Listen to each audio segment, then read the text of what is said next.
La posición de las estrellas en el cielo, el día de la aparición, coincide con la posición de las estrellas en el manto de la Virgen. Pueden verse Tauro en la parte inferior derecha de la imagen. Más arriba, 2 estrellas de Auriga. Considerando los dobleces del manto, Draco, Osa Mayor y Canes sobre el brazo derecho. Cabellera de Berenice y Boyero sobre el hombro del mismo lado. En la parte superior izquierda y hasta el hombro, Ofiuco. Libra y la punta en flecha de Escorpión sobre la parte superior del brazo derecho. Más abajo, Lobo. Una estrella de Hidra y la constelación de Centauro. Le sigue la Cruz del Sur. Y solitaria, entre los últimos dobleces del manto, en el sitio que le corresponde, vemos a Can Menor. El estudio incluye también las constelaciones que no aparecen con estrellas en la imagen, pero que al colocarlas dentro de la composición, en el lugar que les correspondería, marcan un sitio cargado de significación. Tauro en el occidente, donde el manto pareciera dar vuelta. Gemelos aparecería sobre el manto a la altura de los muslos. En el anverso del manto, 2 estrellas de Hidra. Virgo, hacia el este, sobre el regazo y las manos de la Virgen. La corona boreal, que coronaría la frente de Guadalupe. El gigante Orión, en el ángel que la sostiene. Y el león, sobre el vientre preñado de la Virgen. Otro detalle significativo, que de hecho implicó la dificultad principal del estudio, es que la posición de las estrellas y su agrupación por constelaciones en el manto no aparecen con una visión geocéntrica, es decir, con una perspectiva desde la Tierra, sino que las estrellas aparecen invertidas, como si fueran vistas desde afuera de la bóveda celeste. Otro de los enigmas que llama poderosamente la atención es el relacionado a la naturaleza de la imagen guadalupana. Por principio de cuentas, la única imagen mariana del mundo que no se atribuye a la creación humana. Es decir, todas las demás imágenes de María son producto de alguna descripción a partir de la cual se creó una obra artística realizada con manos e inspiración humanas.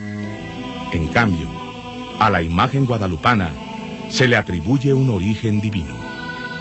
Conozcamos algunas características de la imagen que efectivamente resultan inexplicables aún a la luz de la ciencia del siglo XX. Juzgue usted. La imagen se encuentra plasmada sobre la tela de un ayate, prenda de vestir que los indígenas usaban tanto para abrigarse como para cargar objetos. El ayate está manufacturado de ixtle, fibra de un maguey de la especie Agave popotule, un material sumamente tosco y rudimentario, cuyos filamentos no estaban enteramente limpios y que también se usaba para fabricar cordones o mecates. El ayate guadalupano está formado por 2 piezas de tela, unidas por un endeble hilo de algodón que curiosamente no atraviesa los rostros de la Virgen ni el del ángel que la sostiene. Es asombroso, pero el entramado del tejido forma parte de los trazos de la imagen, como puede verse en estas tomas de la comisura izquierda en la boca de la Virgen, o en la pupila del ojo izquierdo, cuyo centro oscuro y profundo coincide con una pequeña abertura del tejido. Los colores de la imagen también constituyen una rara maravilla. Miguel Cabrera, eximio pintor oaxaqueño del siglo XVIII, afirma que se aprecian en el ayate 4 técnicas de pintura. El rostro y las manos parecen ser al óleo. La túnica, el ángel y las manos, al temple. El manto, al aguace. Y los rayos, al fresco. Combinación, añade el pintor, jamás intentada por artista alguno. Y mucho menos sobre una superficie de tal rudeza que no muestra señales de aparejo o preparación alguna. El profesor Francisco Camps Rivera, de Barcelona, experto en pintura, reconocido mundialmente, examinó la tilma en 1954 y 1963 y afirmó que no pudo encontrar huellas de pincel, ni que la tela haya sido preparada para pintarse. Añade que ningún artista hubiera escogido, para ejecutar una obra de tal magnitud, una tela o lienzo de la calidad del ayate, y mucho menos con una costura justo en pleno centro. Pero además, existen otros enigmas en torno al ayate. Por ejemplo, en 1846, mientras era limpiado el marco de plata que resguardaba a la imagen, se derramó ácido nítrico sobre la tela. De acuerdo a una reacción química conocida como xantoproteica, el ácido normalmente debió producir un color amarillo sobre las fibras, deshaciéndolas poco a poco. Sin embargo, hoy en día puede verse, en el ángulo superior izquierdo, la mancha que dejó el ácido nítrico. De acuerdo al análisis de los doctores en criminología, Ernesto Sodi Pallares y Roberto Palacios Bermúdez, hay dos fenómenos que no tienen explicación: que el ayate no se deshizo y que las manchas de la reacción xantoproteica se están borrando poco a poco. Otro hecho que llama la atención de muchas personas es el atentado que la imagen sufrió el 14 de noviembre de 1921. Un obrero, de nombre Luciano Pérez, colocó dinamita entre las flores del altar mayor.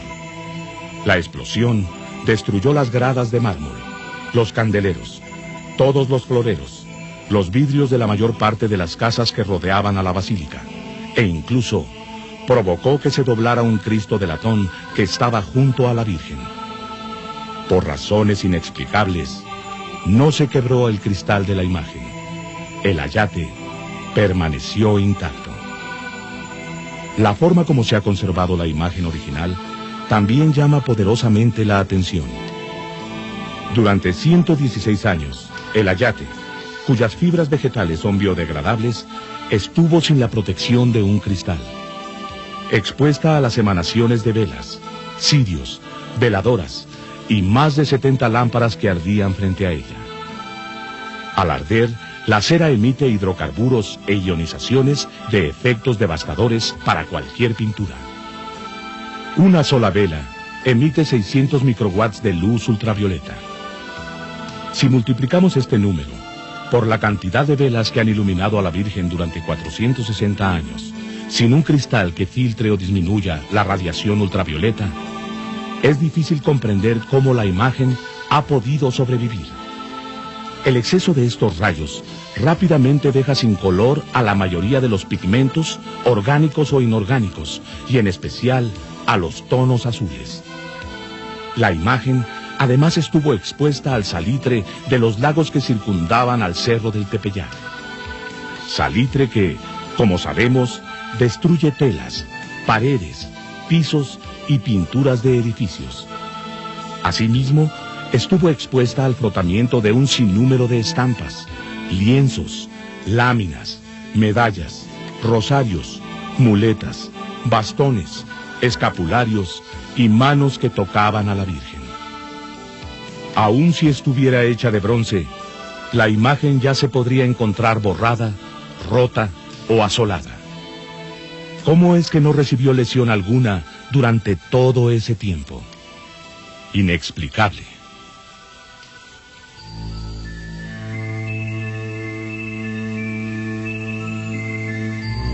Con el afán de intentar comprender la naturaleza de la imagen guadalupana sobre bases científicas, en la década de los 80, dos investigadores norteamericanos efectuaron un estudio.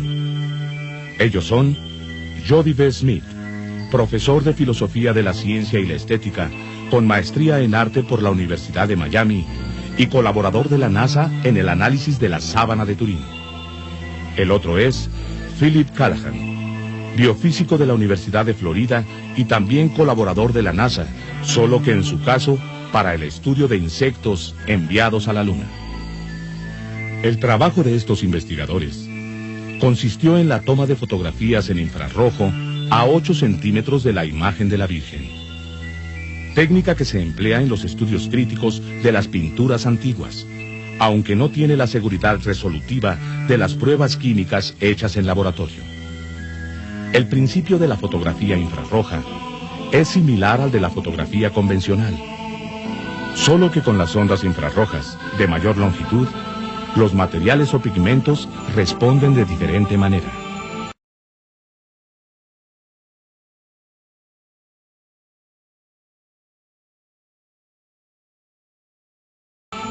Las conclusiones a las que Smith y Callaghan llegaron son desconcertantes.